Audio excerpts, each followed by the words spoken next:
আজকে বিশ্ব মা দিবস। আমি যদি প্রথমে প্রশ্ন করতে চাই যে আপনার কাছে মা মানে কি?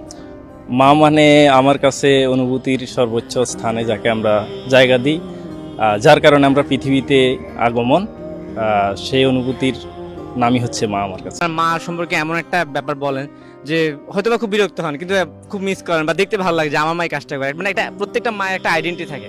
আপনার মায়ের আইডেন্টি? সেটা হচ্ছে আমার ক্যারিয়ার নিয়ে বারবার আমাকে মানে যে ইয়েটা দেওয়া আর কি। তোর ক্যারিয়ারের কি অবস্থা, ঢাকা শহরে কি করতেছস, গ্রামে কি করতে, এতটুকু পড়াশোনা, মাস্টার্স পর্যন্ত পড়াশোনা করছস, এখনো করতেছস, এই জাতীয় কিছু আর কি। বলেন না লাট বাহাদুরের ছেলে পরে পরে ঘুমাস কাম কাজ করে। এটা বাড়িতে থাকতে বলতো। এখন বলে না। এখন তো আর দেখেই না, বলবো কি করে। ঠিক আছে, ওকে। মায়ের কোন স্বপ্নটা পূরণ করতে পেরেছেন বা পূরণ করতে চান?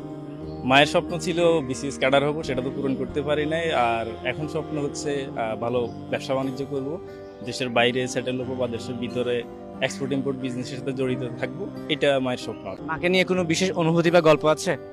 হ্যাঁ শিওর, মাকে নিয়ে তো সবসময় সকল সন্তানের বিশেষ অনুভূতি গল্প থাকে। সেটি হচ্ছে আমার বাবা মারা যাওয়ার পর, আমার বাবা 2021 সালে মারা যান। তো বাবা মারা যাওয়ার পর আজকের এ পর্যন্ত আমাদের পারিবারিক যে মানে যে কন্ট্রোলটা, তিনি যেভাবে আমাদের 4জন ভাইয়ের যে সংসারটাকে ধরে রেখেছেন, সেটা আসলে আউটস্ট্যান্ডিং আমার কাছে। মানে